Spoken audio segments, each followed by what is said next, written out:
خواجہ غریب نواز جب نئے نئے آئے نا اجمیر شریف میں تو خیمہ لگایا ہوا تھا خواجہ غریب نواز نے.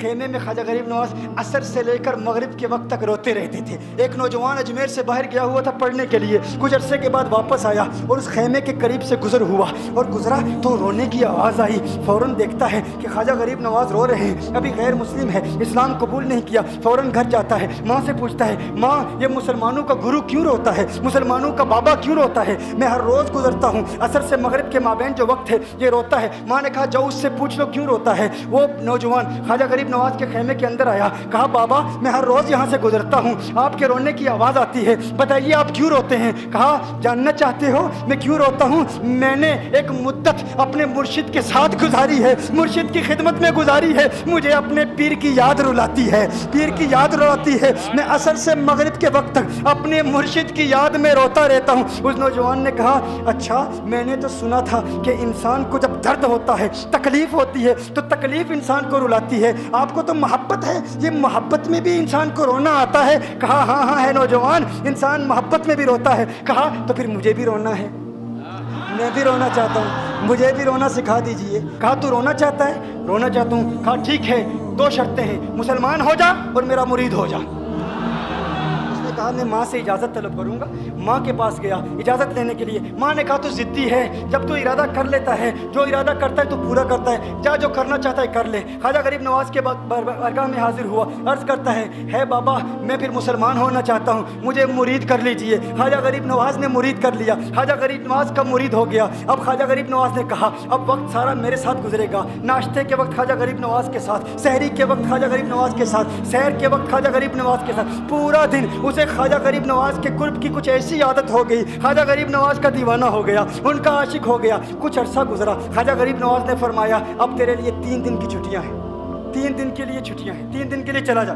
اس نے کہا مسئلہ ہی کوئی نہیں, ایشو ہی نہیں, پرابلم ہی نہیں, ٹھیک ہے 3 دن کے لیے چلا جاتا ہوں. اب جب 3 دن کے لیے گھر گیا, کہا 3 دن کے لیے تو اب مجھ سے ملاقات نہیں کر سکتا, مجھ سے ملنے کی اجازت نہیں ہے. اس نے کہا ٹھیک ہے نہیں ملوں گا. گھر گیا, پہلے دن جب گھر گیا یہ وہ نوجوان تھا جو 3 روٹیاں کھایا کرتا تھا, آج ایک لقمہ بھی نہیں کھا پایا, ایک لقمہ بھی نہیں کھا پایا. اسے کچھ ہو گیا, کہہ رہے مجھے کچھ ویکیوم سا محسوس ہو رہا ہے, کچھ دل میں کمی سی محسوس ہو رہی ہے.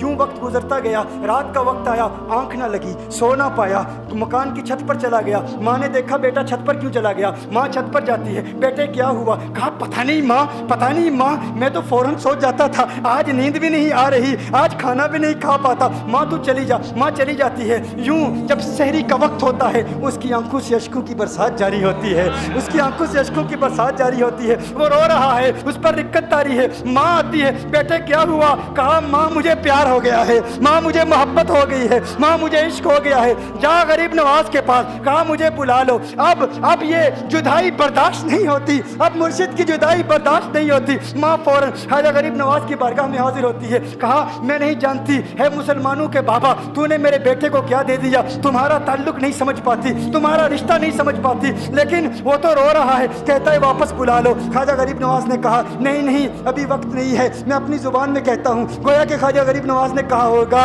ابھی تو ابتدائی عشق ہے, روتا ہے کیا, آگے آگے دیکھ ہوتا ہے کیا. تیری تمنا تھی, تیری خواہش تھی کہ محبت میں رونے کی عادت ہو جائے, ابھی تو ابتدا ہے. ماں کو واپس بھیج دیا, کہا واپس چلی جا. اسے کہا ابھی اجازت نہیں ہے, وہ واپس چلی جاتی ہے. بیٹے کو بتاتی ہے کہ ہے میرے بیٹے وہ تو اجازت نہیں دے رہا. کہا ماں سن لے, اب اگر نہ بلایا تو میں مر جاؤں گا, یہ محبت مجھے مار ڈالے گی. ماں اگر مجھے زندہ دیکھنا چاہتی ہے تو میرے مرشد کو راضی کر لے, میرے مرشد کو بتا دے اب یہ جدائی برداشت نہیں کر سکتا. ماں فوراً غریب نواز کی بارگاہ میں حاضر ہوتی ہے. کہا ہے غریب نواز کرم فرمائیے, مجھ ماں کی تمنا ہے, مجھ ماں کی آرزو ہے, وہ مر جائے گا. کہا ماں کی تمنا ہے, تیری بات مانتا ہوں, جا اسے واپس بھیج دے. وہ فوراً بھاگتا ہوا خواجہ غریب نواز کی بارگاہ میں حاضر ہوتا ہے. اس وقت خواجہ غریب نواز اپنے مریدوں کو درس دے رہے ہیں, ایک مجمع لگا ہوا ہے. وہ فوراً خواجہ غریب نواز کے دروازے پر کھڑا ہوتا ہے اور پھر مرید یہ منظر دیکھ رہے ہیں. خواجہ غریب نواز کو دیکھتا ہے, خواجہ غریب نواز اسے دیکھتے ہیں. اور میں نے کہا تھا نا نگاہ مست ملائی تو میں پلا کے اٹھے, جہاں وہ بیٹھ گئے میں قدا بنا کے اٹھے. خواجہ غریب نواز نے اس کی آنکھوں سے آنکھیں ملائی اور پوچھا اب پتا چلا محبت میں رونا کیسے آتا ہے, اب پتا چلا. اس نے کہا ہے غریب نواز کرم فرمائیے. فوراً